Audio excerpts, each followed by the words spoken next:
अस्सलामुअलैकुम। Of camera stories के एक न्यू एपिसोड के साथ मैं हूं Mazhar Malik. Thank you so much and love you so much आप सबके प्यार भरे फीडबैक का।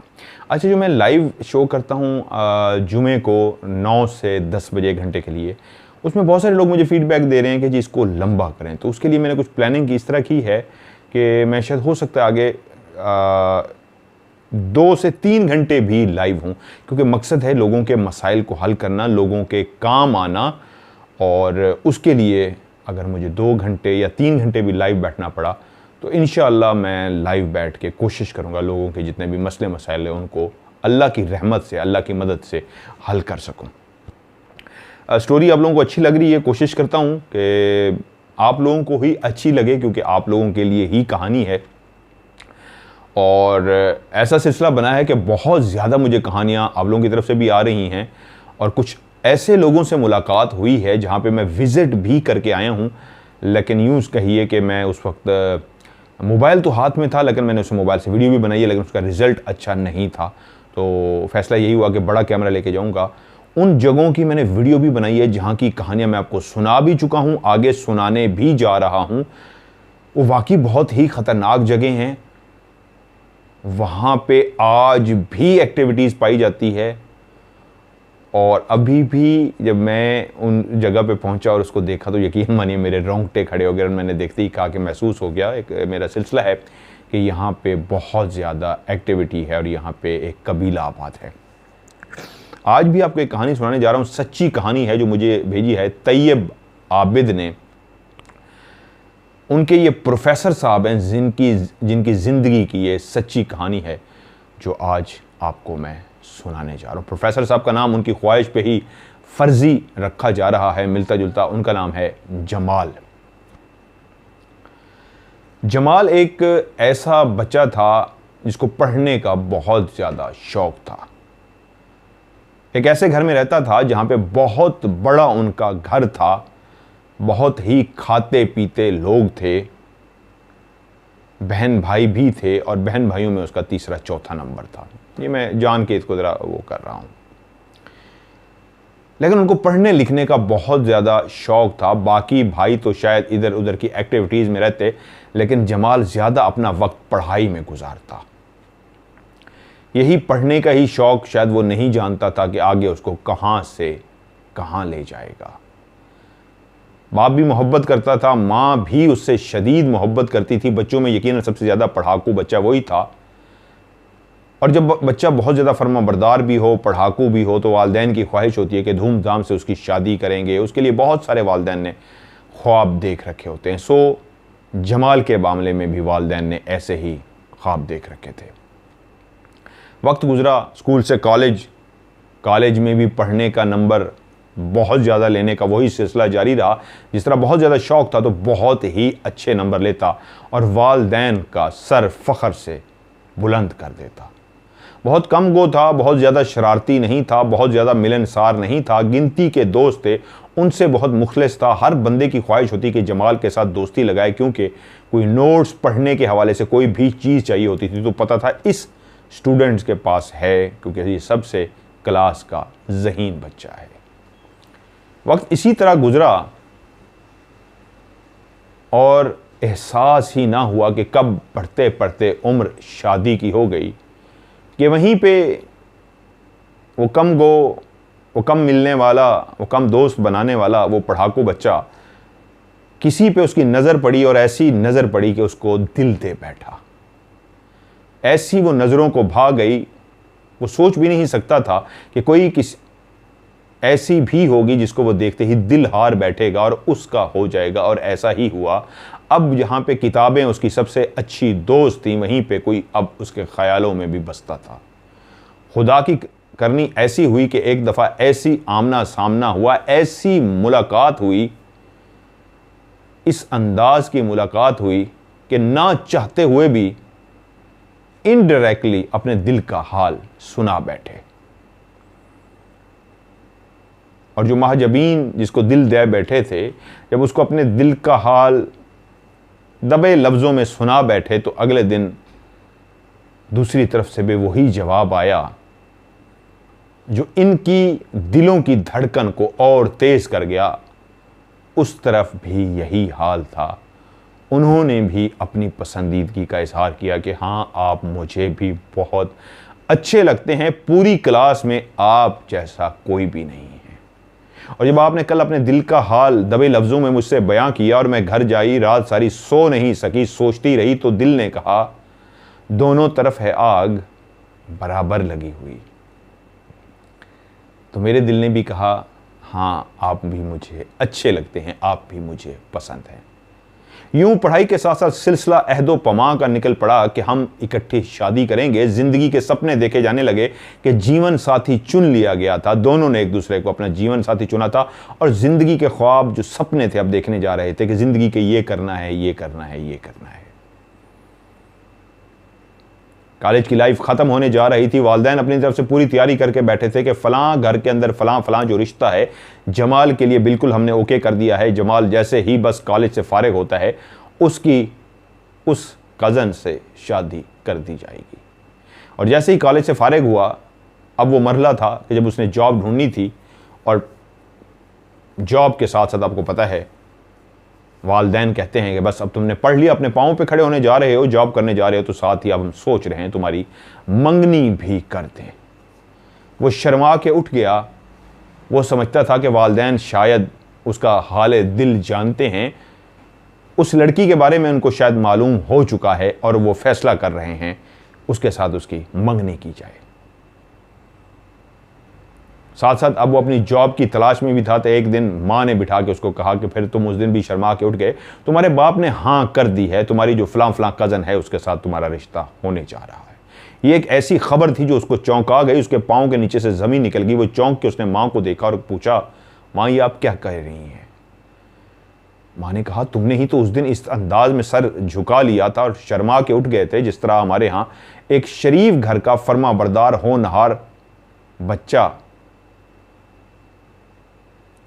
अपनी राय का इजहार करता है, अपनी हाँ का इजहार करता है। वो हाँ तो थी तुम्हारी। तो उसने कहा, माँ वो हाँ थी, लेकिन उसके लिए नहीं थी। मैं नहीं जानता था कि आप उसकी बात कर रहे हैं। आपने मंगनी की बात की तो मैं समझा जिस लड़की को मैं पसंद करता हूं आप उसकी बात कर रहे हैं। तो माँ ने जब उसको पूरी बात तफसील से बताई तो उसने कहा, नहीं माँ, मैं किसी को अपना दिल दे बैठा हूं और उसके साथ जिंदगी गुजारने का फैसला कर चुका हूं। माँ, मैं एक पढ़ा लिखा शख्स हूं और मेरी ज़िंदगी गुजारने का फ़ैसला भी मुझे करना चाहिए। मेरे लिए कौन सी लड़की बेहतर है, कौन सी नहीं, किसका मिजाज मुझसे मिलता है, कौन ऐसी लड़की है जिसके साथ मैं अपनी ज़िंदगी का बकिया सफ़र जो रह गया है गुजार सकूंगा।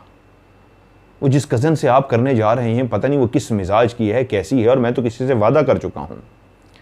माँ ने कहा, अब मेरे इख्तियार में कुछ भी नहीं है, जो भी फ़ैसला करेंगे तुम्हारे वालिद करेंगे। वालिद को जब बताया गया कि जमाल इस तरह शादी करना चाहता है तो वालिद गुस्से से आग बगोला हो गए और उन्होंने कहा, मैं ज़बान दे चुका हूँ, चाहे कुछ भी हो जाए जमाल को कहो उसको वहीं पे ही शादी करनी होगी। और जमाल भी किसी से वादा कर चुका था। वो ऐसा शख्स था जिसको ज़ुबान दे देता था तो वो पीछे हटने वालों में से नहीं था। वो जानता था कि वो भी अब उसी की राह तक रही है। अगर उसने अपने वालिदैन के आगे हार मान ली तो ये ज़िंदगी की पहली हार होगी। शायद वो आगे अपनी ज़िंदगी का सफ़र इस लड़की से जिससे माँ बाप शादी करना चाहते हैं अच्छा ना गुजार सके। वो अपनी बात पे डट गया। उसने कहा, मैं शादी करूंगा तो उसी से, वरना मैं शादी नहीं करूंगा। कुछ अरसा इसी तरह चलता रहा, यहां तक कि उसको जॉब भी मिल गई। वो पढ़ाना शुरू हो गया और उसने अपने माँ बाप को फैसला सुना दिया कि अब मैं अपने पाँव पे खड़ा हो गया हूं, पढ़ाना शुरू कर दिया है, मुझे आप लोगों की रजामंदी चाहिए, मैंने उससे शादी करनी है। तो वहीं पे बाप ने अपना फैसला सुना दिया, अगर तुम उससे शादी करोगे तो तुम्हारा इस घर से, इस फैमिली से, पूरी मेरी जायदाद से कोई भी ताल्लुक नहीं होगा। तुम्हें ये सब कुछ छोड़ना पड़ेगा। मैं तुम्हारे लिए मर जाऊंगा, मैं कभी भी तुम्हारी शक्ल नहीं देखूंगा। यहां तक कि अगर मैं मर गया तो वसीयत कर जाऊंगा, तुम मेरे जनाजे तक भी नहीं आ सकोगे। ये बहुत सख्त जुमले थे जो जमाल को भी तड़पा देने वाले थे। बाप ऐसा फैसला सुना चुका था जो खुद भी उलझा रहा, तड़पता रहा कि मैं क्या करूं। एक तरफ मोहब्बत है और एक तरफ बाप का फैसला। और जब वो अपनी मोहब्बत से मिला तो उसने परेशान होकर पूछा, क्या हुआ? तो उसने वो सारी बात बता दी। तो उसने कहा नहीं, तुम्हें अपने वालिदैन की बात को मान लेना चाहिए, कोई बात नहीं, मेरा जो नसीब होगा। और उसने दिल से ऑफर की कि मैं तुम्हें मजबूर नहीं करूंगी कि तुम अपने माँ बाप को छोड़ो, मेरा अल्लाह वारिस है। और वो उसको हौसला भी देती रही। वो रात उसकी जिंदगी की इतनी भारी भरकम रात थी कि वो सोचते सोचते सुबह तक फैसले तक पहुंच चुका था। और उसने अपने घर वालों को कहा, मैं अपना बैग जिसमें चंद जोड़े कपड़ों के उठा के अब सबको खुदा हाफिज करने जा रहा हूं। मां हैरान थी, रो रही थी। जमाल ऐसा नहीं कर सकता। बाप अपनी जगह पे सख्त मिजाज हो चुका था। उसने कहा, इसको कहो निकल जाए मेरे घर से और आइंदा कभी भी मुझे अपनी शक्ल ना दिखाए। उसको पता था कि वो जिस लड़की के साथ अहदोपमा कर चुका है, अगर उसको छोड़ देता है, उसके वालिदैन तक भी घर बात पहुंच चुकी है। वो जानता था कि बात वहां से निकलेगी तो उसके लिए भी बदनामी का बायस बन जाएगी। वो इसलिए वालिदैन को भी ठुकरा के आ गया था कि वहां वालिदैन का फरमाबरदार होनहार बच्चा इसलिए वालिदैन से मुंह मोड़ के आ गया था कि अब अगर जिस लड़की से मैं शादी करने जा रहा हूं उसको छोड़ा तो वो अपने माशरे में जीने के काबिल नहीं रहेगी। उसको शादी पे कंप्रोमाइज करना पड़ेगा, क्योंकि जो भी लड़का होगा उस तक ये भी ये बात पहुंच चुकी होगी, क्योंकि वो अपने घर वालों को, अपने रिश्तेदारों को, सबको बता चुकी थी कि मैं शादी करूंगी। तो इससे, और उसके वालिदैन भी राजी थे। तो अब उसको छोड़ने का मतलब ये था उसको दोज़ख में धकेल देना था, उस माशरे के हवाले कर देना था जो उसके ताने मार मार के उसको वैसे ही मार देता। और जो निकाह करता, शादी करता उसके साथ, वो तरस खा के करता और सारी जिंदगी उसको ताने मारता। तो रात सारी वो कहता है जब मैं ये फैसला करता रहा तो ये सोचा सुबह उठ के कि मेरी वजह से वो सारी जिंदगी ताने खाए और एक जालिम माशरे की ऐसी ऐसी बातों को सुने कि या तो शादी ही ना करे या फिर कोई उसके तरस खा के शादी करे और वो सारी जिंदगी उसकी गुलामी करे, उससे इज्जत ना पा सके, क्योंकि वो मर्द उसको ताने मारेगा, तू तो उसको चाहती थी, उसको चाहती थी। उसने फैसला किया मैं किसी की जिंदगी खराब नहीं कर सकता। यूं उसने अपनी पसंद की शादी कर ली। सादगी के साथ उस लड़की से उसकी शादी हुई। अब वो पढ़ा रहा था, अपने पांव पे खड़ा हो चुका था। उसने किराए का अपना घर लिया और रहना शुरू कर दिया। मां रोती थी, पैगाम मिलता था मां का कि मुझसे मिल जाओ, लेकिन घर पे नहीं, बाहर कहीं, क्योंकि वो डरती थी कि अगर उसके बाप को पता लग गया, क्योंकि बाप ने सख्ती से हुक्म दिया था कि कोई भी अगर जमाल से मिला, चाहे वो बीवी या बेटियों में से, तो मैं उसको भी घर से निकाल दूंगा।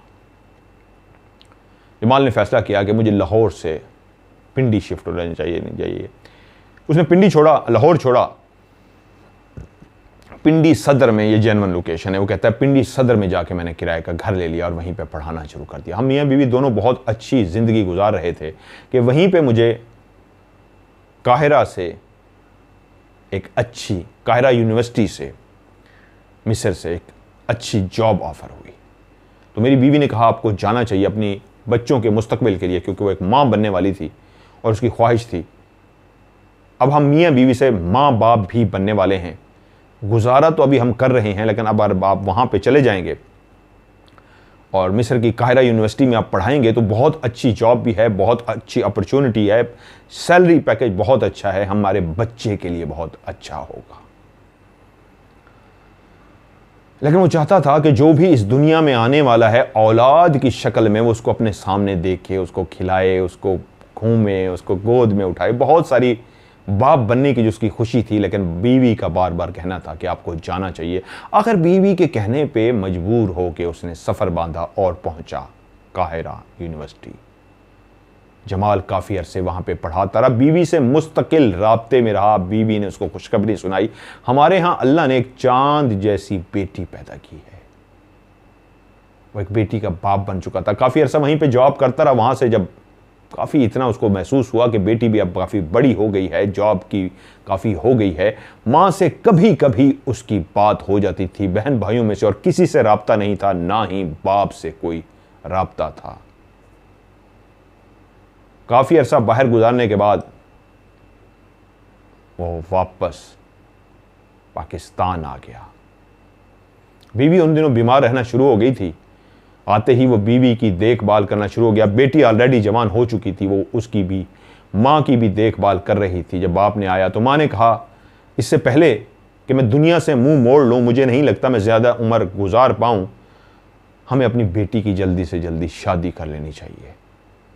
खुदा ने अब इतना कुछ दे दिया था कि बेटी को अच्छा जहेज दे सकते, यूं बेटी को अपनी दोनों ने जिंदगी में अपने हाथों से पिया घर रुखसत कर दिया। बेटी अपने घर की हो गई और दोनों मियां बीवी पिंडी से दोबारा लाहौर शिफ्ट हो गए। बीवी क्योंकि लाहौर की थी, आबाई घर लाहौर में था, तो वो आखिरी दिन जिंदगी के यहाँ पे गुजारनी चाहती थी और ऐसा ही हुआ। जब वो यहाँ पे आई तो कुछ अरसा जिंदा रही, उसके बाद वो अल्लाह को प्यारी हो गई। अब वो पाकिस्तान आ चुका था, उसी शहर में था जहां पे माँ और बाप दोनों मौजूद थे, बहन भाई भी मौजूद थे, लेकिन वो किसी से भी नहीं मिल सकता था। बाप को भी देखना चाहता था, माँ से मिलने के लिए भी तड़पता था। उन्हीं दिनों प्रोफेसर की जॉब करते हुए, जो वहां पे भी वो प्रोफेसर था, पढ़ाता था, यहां पे भी प्रोफेसर की उसको जॉब मिल चुकी थी, वो पढ़ा रहा था, वहीं पे उन्हीं दिनों उसको खबर मिली उसका बाप अल्लाह को प्यारा हो गया है। और उसके कानों तक ये बात भी पहुंचाई गई कि बाप की सख्त वसीयत है मेरे मरने पे जमाल ना आए। वो जाना चाहता था, वो बेचैन हुआ, लेकिन जिसने पैगाम पहुंचाया था उसने अगला पैगाम भी पहुंचा दिया कि सख्त पैगाम है, अगर तुम जाओगे तो शायद वसीयत के हिसाब से बहुत बुरा होगा, वो बहुत गलत हो जाएगा, क्योंकि वसीयत ऐसी खौफनाक थी। यहाँ मुझे भी वो बताएगी, लेकिन मैं यहाँ पे नहीं बताऊंगा। बाप ने बहुत सख्त जुमले कहे थे, अगर ये आए तो तुम मेरी मैयत के साथ ये करना। इस तरह के जुमले थे जो मैं यहाँ पे नहीं बता रहा। रोता रहा, बाप का आखिरी दीदार भी ना कर सका। अब वो इस कोशिश में था कि मैं अपनी कोई छोटी मोटी एकेडमी बना लूं। कुछ स्टूडेंट जो उसके पढ़ते थे, उनका घर किराए के लिए खाली हुआ, तो उसने वहीं पे एक अपनी एकेडमी बना ली और पढ़ाना शुरू कर दिया। क्योंकि बीवी खुदा को प्यारी हो चुकी थी, बाप भी खुदा को प्यारा हो चुका था, अब माँ थी जो बहुत बीमार हो चुकी थी। भाइयों ने एक शर्त पे कहा, माँ से मिलने देंगे, अगर तुम जायदाद जो कुछ भी है तुम हमें दे दो, अपना हिस्सा मत लो। माँ बहुत ना सिर्फ बीमार थी, वक्त गुजर रहा था, बाप को मरे काफी टाइम हो गया था, माँ पैरालाइज हो चुकी थी, यानी ऐसी पोजीशन में आ गई थी, किसी को ना पहचानती थी, सिर्फ जिंदा थी। डॉक्टर उसको पाँव में सोया भी चुभोते थे तो उसको एहसास नहीं होता था। वो रोता माँ से मिलने के लिए, मुझे मेरी माँ से मिलने दो, मुझे पता है मेरी माँ की ये सूरत हाल है। तो भाई कहते एक सूरत में मिलने देंगे, बाप की वसीयत है, तुम्हें हम आने देते हैं। बाप ने कहा था कभी भी ना आने देना, फिर भी जो तुम्हारा कानूनी हिस्सा बनता है तुम हमारे नाम कर दो। तो माँ से मिलने की ख्वाहिश में उसने कहा जो मुझसे लिखवाना है, मुझे तुम्हारा कुछ भी नहीं चाहिए, लिखवा लो, मुझे माँ से मिलने दो। वो इस बात से बिल्कुल नावाकिफ था। वो गुस्से वाला बाप, पता नहीं क्या हुआ था इस कहानी में, ये मुझे भी बात समझ नहीं आई। वो कहते हैं पूरा घर जो कनालों में था, बहुत बड़ी कोठी थी, वो बाप उसी के नाम कर गया था। उसके सामने जब पेपर लाए गए, बगैर पढ़े उसने साइन कर दिए, और जब दस्तखत हो गए, सारा कुछ कानूनी कार्रवाई मुकम्मल हो गई, उसने अपने राइट्स दे दिए उनको, अपना हक उनको दे दिया, तो उसको पता लगा पूरी कोठी, बहुत बड़ी कनालों की, करोड़ों रुपए की जो प्रॉपर्टी थी वो उसी के नाम थी। बाप मिलने से तो वो कर गया था, पता नहीं, लेकिन वो कह रहा मुझे भी नहीं क्या पता। उसने कहा मुझे नहीं चाहिए, मुझे माँ से मिलना है। उसको माँ से मिलवाया गया, माँ से मिलके बहुत रोया, माँ के पाँव से लिपट लिपट के रोया, माँ को देखता रहा, रोता रहा, चूमता था। माँ, ऐसी माँ सामने लेटी थी, आंखें खुली थी, देख रही थी, पहचानने से कासिर थी।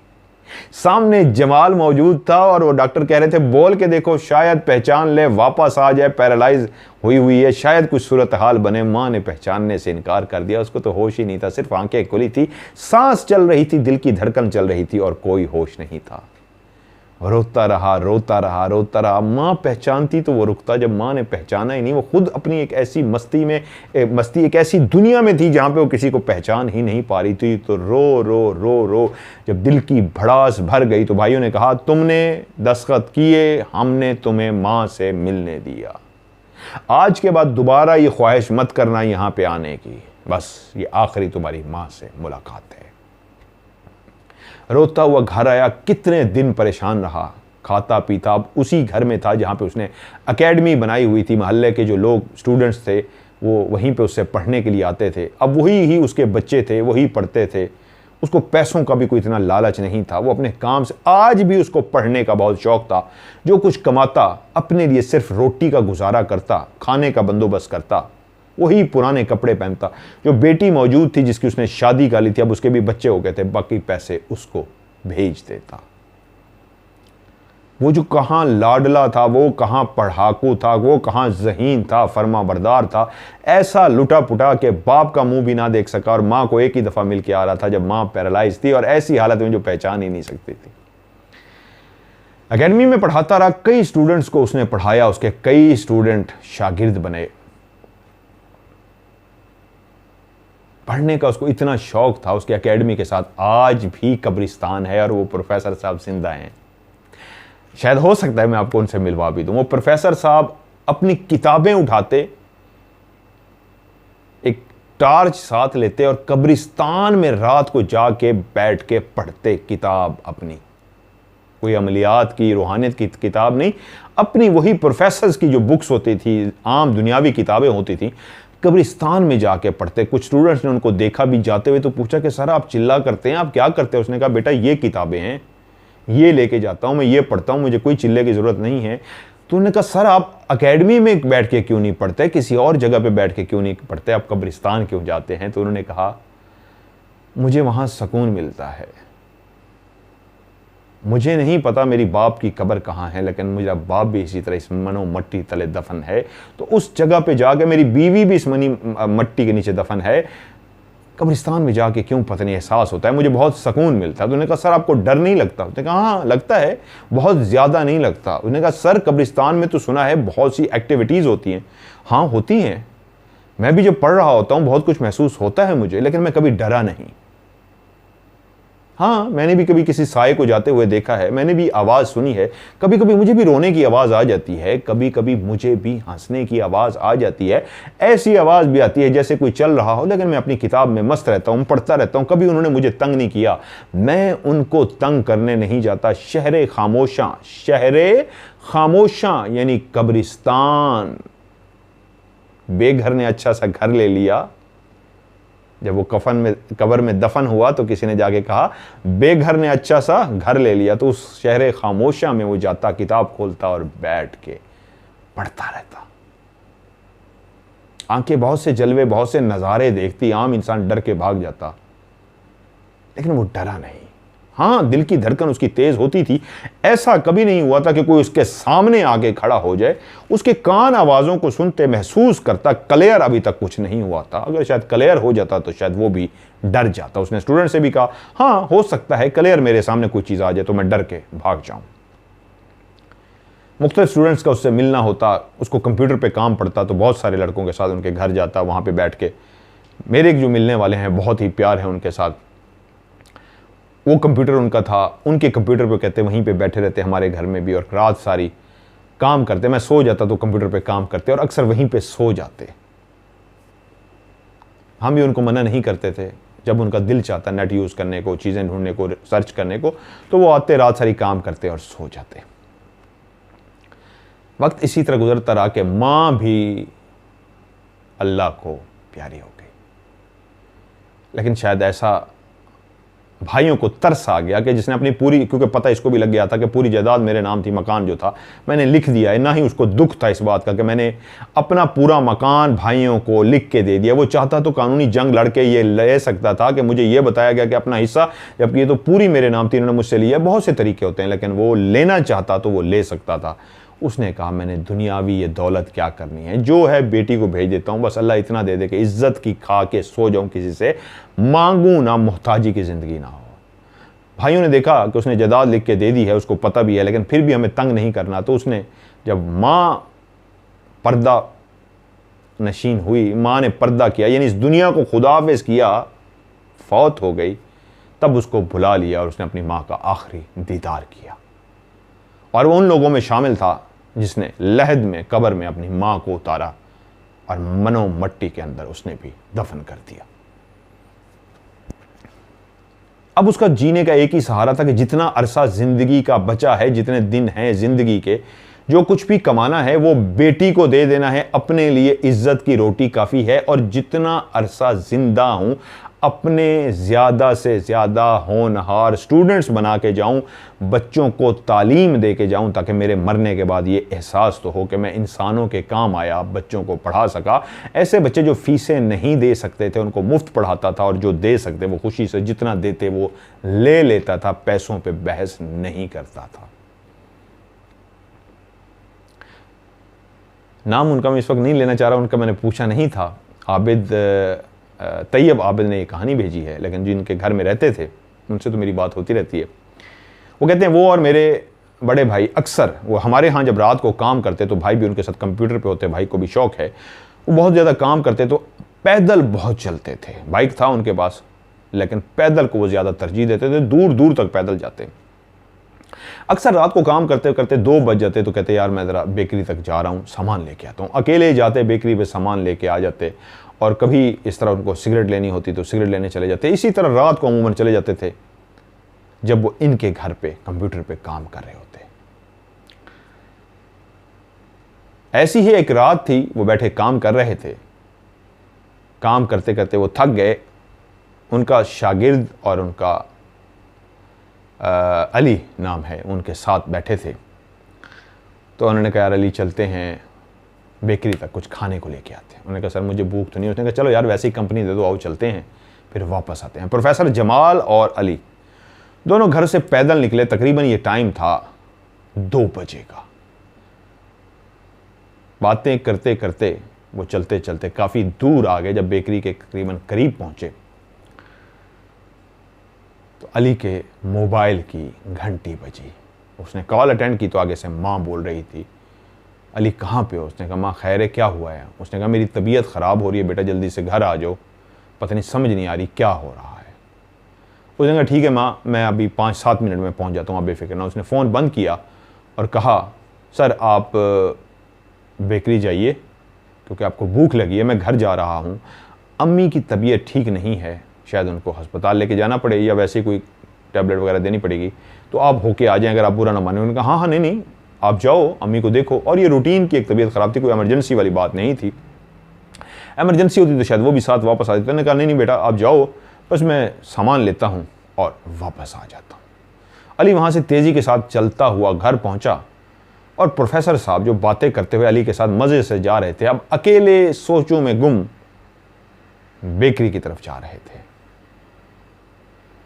चलते चलते एक चौक है, उस चौक पे पहुंचे तो उसी चौक पे एक साइड पे गिरजा घर भी है और उसके 5 कदम के फासले पे मस्जिद भी है। ये जगह मैंने देखी है और ये एक ही शायद प्रोग्राम बना के आपको बताता जाऊंगा जी। ये कहानी ऑफ कैमरा स्टोरी में मैंने बताई थी, ये वो वाली जगह है, ये है वो बाग जहां पे मैंने ये आपको बताया था। ये मिलती जुलती जगह ही इंशाल्लाह मैं आपको दिखाऊंगा। जब उस मस्जिद और गिरजा घर के करीब पहुंचे, जमाल सर, एक आवाज उनके कानों में सुनाई दी और वो चौंक गए।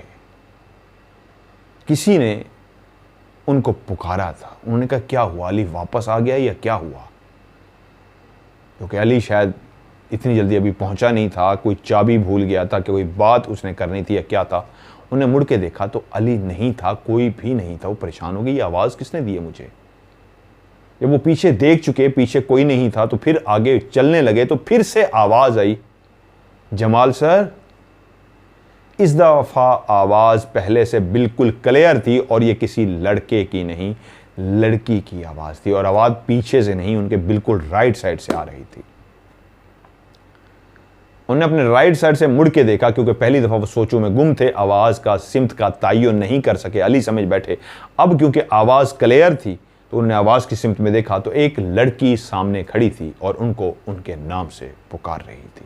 रात के इस टाइम कोई लड़की उनको नाम से पुकार रही है, ये क्या माजरा है? वो अपनी जगह पर रुक गए, यहाँ तक कि लड़की अंधेरे में थी लेकिन महसूस हो रही थी।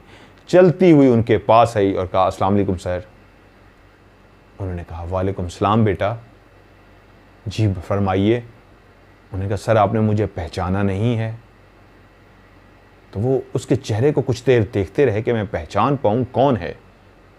बहुत सारे उनके स्टूडेंट थे और बहुत सारे अब जवान हो चुके थे, बड़ी बड़ी पोस्टों पे लग चुके थे, कब से वो पढ़ा रहे थे, उम्र गुजार चुके थे, कायरा में भी, उधर काहिरा यूनिवर्सिटी में भी पढ़ा के आए थे, पाकिस्तान में भी पहले पढ़ाते रहे, अब भी। तो अब उनको याद नहीं था और ये पहला मौका नहीं था। अक्सर ऐसा होता, स्टूडेंट मिलते और अपने प्रोफेसर को, टीचर को देख के, आज भी कहते हैं, मैं भी कहता हूँ, सर मुझे पहचाना, तो टीचर कुछ देर देखता है, कुछ पहचान लेते हैं, जो ज़ईफ़ होते कहते हैं नहीं यार, तो फिर बताना पड़ता है।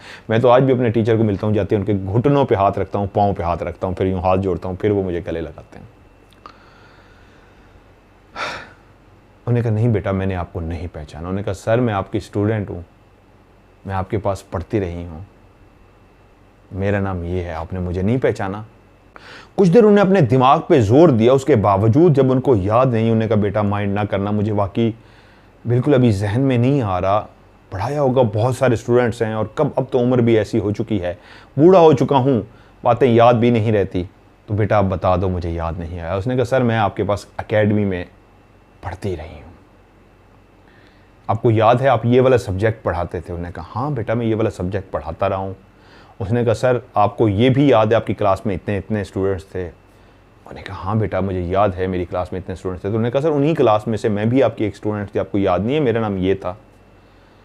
फिर वो याद करते रहे, फिर एक दफ़ा उसका हुलिया देखा और उसको याद करने की कोशिश करी। एक तरह जहन में एक बात जो आई उसी लम्हे कि अभी तक जिन बातों में उलझे हुए थे, सोचों में गुम थे, एकदम से एहसास हुआ कि इसने कपड़े कैसे पहने हुए हैं।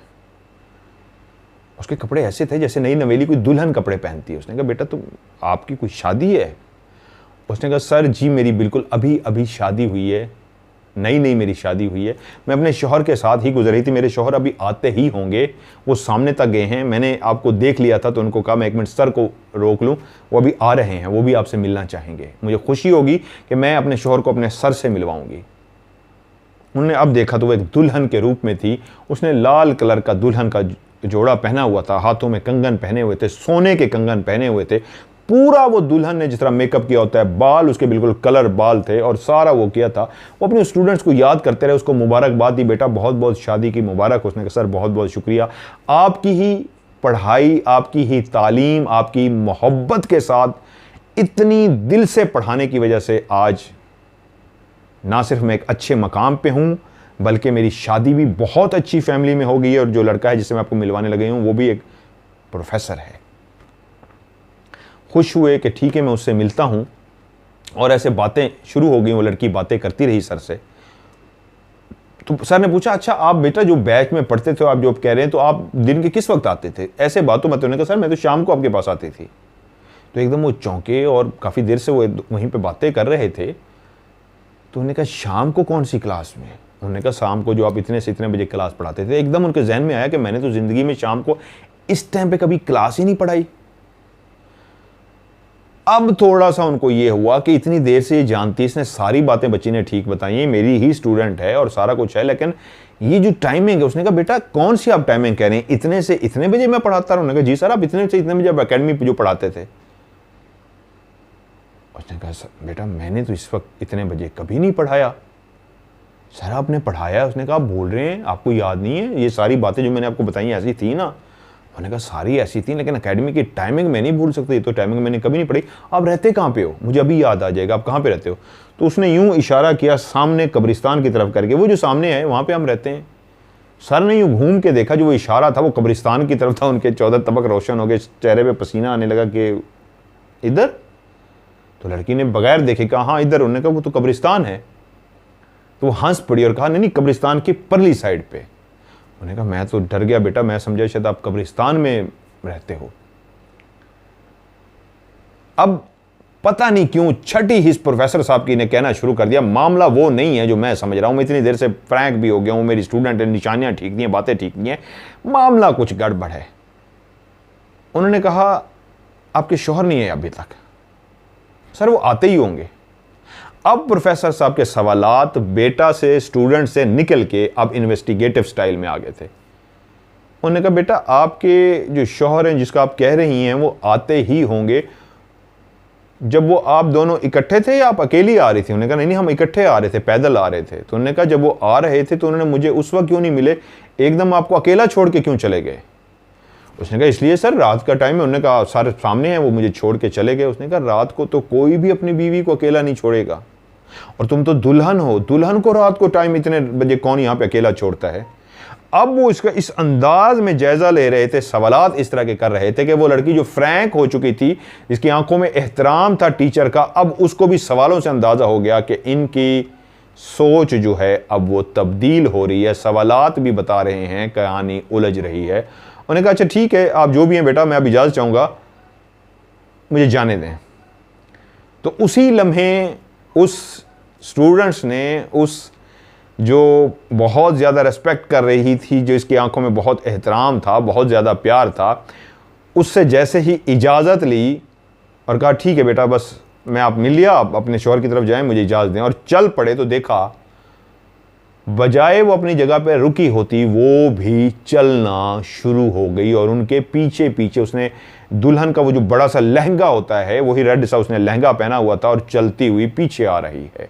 उसके पाँव में पाजेब या पायल, जो पाजेब पहनती हैं लड़कियां, उसने पाजेब पहनी हुई थी, क्योंकि जब वो पीछे चलना शुरू हुई तो प्रोफेसर साहब ने मुड़ के नहीं देखा था, लेकिन पाजेब की छन छन की वजह से आवाज़ आ रही थी, वो पीछे चल के आ रही है। कुछ देर वो चलते रहे, फिर मुड़ के देखा कि शायद शौहर भी साथ आ गया, ये क्या माजरा क्या है, वो उलझ चुके थे। मुड़ के देखा तो वो मुस्कुराती हुई उनके पीछे चली आ रही है। रुक गए तो वो भी पीछे रुक गई और कहा मेरे पीछे क्यों आ रही हैं। उन्होंने कहा सर आपको इतराज़ है अगर मैं आपके पीछे आ रही हूँ। तो अब उनको लगा कि ये अजीब व गरीब सा सवाल है, इतराज़ है, ये क्या कह रही है। तो कहते मैंने तेज़ चलना शुरू कर दिया। जब मैंने तेज़ चलना शुरू कर दिया तो उसने भी बाकायदा तेज़ चलना शुरू कर दिया, यहां तक कि मैं भागना शुरू हो गया। तो मैंने देखा मेरे पीछे वो भागती हुई आ रही है। मैं कुछ ही दूर थोड़ा सा भागा, उसके बाद वो रुक गई और मैं भागता रहा। मेरे कानों में पीछे भागने की आवाज नहीं आ रही थी। भागते भागते मैं जब थोड़ा सा आगे गया, बूढ़ा बंदा हूं, सांस चढ़ गया, तो देखा आवाज तो नहीं आ रही। मुड़ के देखो, मैं डरता जरूर हूं, लेकिन इतना भी नहीं था कि मैं बेहोश हो जाता या डर की वजह से कोई पागल सा हो जाता। मुड़ के देखा तो वो उस जगह पे रुक गई थी जहां पे गिरजाघर और मस्जिद थी, उससे आगे नहीं बढ़ सकी थी, वहीं पे ही वो रुक गई थी। मैंने एकदम मस्जिद की तरफ देखा, गिरजाघर की तरफ देखा, मुझे ऐसा लगा कि इसको क्रॉस नहीं कर रही, उसकी तरफ देख रही है और आगे नहीं बढ़ पा रही। मैं इतना समझ गया कोई रास्ते में दीवार है, कोई रुकावट है इन दोनों गिरजाघर में से या मस्जिद में से, जिसको आगे नहीं आने दे रही। वो बेबस हो चुकी है, उसकी तरफ देख रही है, आगे बढ़ना चाह रही है, आगे नहीं बढ़ पा रही। लेकिन वहीं उसी लम्हे मैं उसकी तरफ मुंह करके खड़ा हूं, वो मेरी तरफ मुंह करके खड़ी है। उसी वक्त एक ऐसा नज़ारा हुआ, प्रोफेसर साहब कहते हैं कि मेरे जैसा बंदा भी वहां पे बेहोशी वाले आलम में आ गया।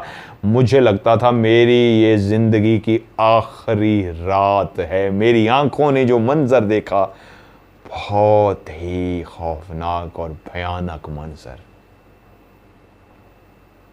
वो लड़की जो सीधी खड़ी हुई थी, उसने अपने बाजू इस तरह पीछे किए, जिस तरह एक्सरसाइज करते हुए इस तरह बाजू पीछे करके आप चले जाते हैं, तो उसके हाथ ऐसे पीछे जाते गए और उसके हाथ पीछे जाके ज़मीन को टच हो गए। अब उसकी पोजीशन ऐसी थी कि उसकी दोनों टांगें ज़मीन को टच हो रही थी और दोनों हाथ उधर ज़मीन को टच हो रहे थे। अक्सर एक्सरसाइज करते हुए, वर्जिश करते हुए आपने देखा होगा, इंसान, एक तो हम जिस तरह डॉग होता है, डॉगी स्टाइल में बच्चों के साथ खेलते हैं, आप डॉग बन जाते हैं। इसी तरह उल्टा स्टाइल, यानी कि आपका मुंह ऊपर आसमान की तरफ हो, आपका पेट भी ऊपर आसमान की तरफ हो और आपके हाथ यूं ज़मीन को टच हो रहे हों और पाँव ज़मीन को टच हो रहे हों। वो इस अंदाज में पीछे चली गई। उसका मुंह प्रोफेसर साहब की तरफ था और जब उसने अपने हाथ इस तरह किए तो उसके हाथ बिल्कुल इस तरह पीछे चले गए और उसके पाँव जो बिल्कुल सीधे थे, उल्टे नहीं थे, वो प्रोफेसर साहब की तरफ उसके पाँव थे। अब उसका गर्दन, उसका मुंह उधर जा चुका था और वो ज़मीन पे इस तरह थी। उसी लम्हे वो कहते हैं या वो इस तरह ज़मीन पे पीछे गई है, उसी वक्त वो घूम गई है। यानी उसके हाथ ज़मीन को टच हैं, पाँव भी ज़मीन को टच हैं, उसका पेट, उसका मुंह ऊपर की तरफ है और वो यूं ही गोल सी घूम गई है। इस तरह घूमी है कि घूमते घूमते पाँव दूसरी तरफ चले गए हैं। अब उसका मुंह जो है वो प्रोफेसर साहब की तरफ आ गया है। खड़ी तो सीधी थी, जब वो पीछे गई तो मुंह पीछे की तरफ चला गया, पाँव प्रोफेसर साहब की तरफ रहे।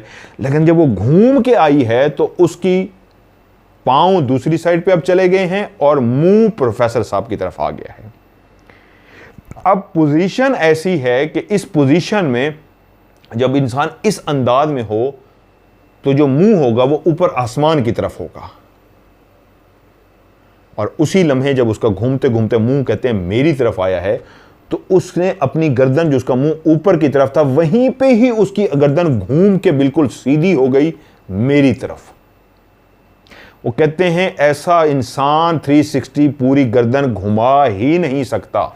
यानी ये गर्दन की पोजीशन है, तो इस पोजीशन को घुमा के मैं पीछे ले जाऊं। वो इसी तरह ऊपर की तरफ थी, तो उसने गर्दन घुमाई और सीधा प्रोफेसर साहब की तरफ उसकी गर्दन हो गई। तो वो पहले ही समझ गए थे मामला कुछ और है, और उसने जब यूं गर्दन प्रोफेसर साहब की तरफ की, पूरी गर्दन घुमा दी, तो कहते हैं वहीं पे मैं जो जम सा गया था, खौफ, मेरे पूरे रोंगटे खड़े हो चुके थे। जो कब्रिस्तानों में बहुत सारे नज़ारे हल्के फुल्के मैंने देखे थे, आज मेरी आंखों के सामने वो इस तरह पहले यूं हुई, गोल घूमी, और उसके बाद उसकी गर्दन जब घूमी है और मैं इस तरह बुत सा बन गया। खौफ का मेरा ये आलम था कि मैं हिल नहीं पा रहा था। वहीं पे ही मैंने देखा उसकी गर्दन घूमना शुरू हो गई। उसकी गर्दन वहीं पे घूमना शुरू हो गई, और उसकी गर्दन जैसे ही घूमना शुरू हो गई, उसने एक जोर से कहका लगाया। घूमती हुई गर्दन के साथ एक जोर से कहका लगाया। कहका इतना ऊंचा था कि मुझे लगा बिल्कुल मेरे पास से लगाया गया है, और उसी तरह उसकी गर्दन घूमते घूमते रुक गई। रुकी किस अंदाज में? इस अंदाज में कि प्रोफेसर की तरफ उसका चेहरा था और वो देख रही थी, और उसी ही अंदाज में इस तरह टेढ़ी हुई हुई चलती चलती चलती वो दूर जाना शुरू हो गई। वो मस्जिद और गिरजाघर का वो आगे अबूर नहीं कर सकी। इसी ही पोजीशन में कहते हैं वो चलती चलती कब्रिस्तान की तरफ गई, और जैसे ही कब्रिस्तान के पास वो पहुंची है, तो उसने वहीं से छलांग मारी है। कब्रिस्तान की अच्छी खासी ऊंची दीवार थी, जो पहले दीवार के वो करीब गई है, उसी ही अंदाज में जिस तरह मकड़ी चलती है ऊपर, उसी तरह उल्टी हुई भी वो दीवार के ऊपर कुछ थोड़ा सा चढ़ी है। उसी तरह उल्टे अंदाज में दीवार पे चढ़ी है, साथ ही उसने छलांग मारी है और सीधी वो दीवार के ऊपर बैठ गई है। इस दफा जब वो दीवार के ऊपर बैठी है, तो मैंने क्लियर उसको देख लिया था। वो जो दुल्हन का रूप धारे हुई थी, जिसने ज्वेलरी शूलरी सब कुछ पहना हुआ था, अब उसकी शक्ल बदल चुकी थी। वो मासूम स्टूडेंट्स की तरह जिसने शक्ल नजर आ रही थी, जो अपने आप को स्टूडेंट बता रही थी, अब एक अजीब भयानक सी उसकी शक्ल हो चुकी थी। वो एक ढांचा सी थी। दुल्हन के कपड़े भी अभी तक वही थे, ज्वेलरी वो सोने की चूड़ियां शूड़ियां भी थीं, लेकिन एक ऐसे ढांचे के हाथ में जो सिर्फ हड्डियों का ढांचा था। उसका मुंह भी ढांचा बन चुका था। उसके मुंह पे अब कोई गोश्त नहीं रहा था। वो इंसान नहीं थी, कोई इंसान नहीं थी, अब वो ढांचा बन चुकी थी, और वो ढांचा सामने दीवार पे बैठा था। ये कितना भयानक मंजर! कुछ ही लम्हों में ये सब कुछ हुआ था। उसका पीछे जाना, फिर घूमना, फिर उसकी गर्दन का पूरा घूम जाना, और इसी तरह चलते चलते दीवार के करीब जाना, दीवार पे इसी अंदाज में चढ़ना, और छलांग मार के जैसे ही ऊपर बैठना तो उसका ढांचा बन जाना। लेकिन कपड़े ज्वेलरी अभी भी उसकी वही थी।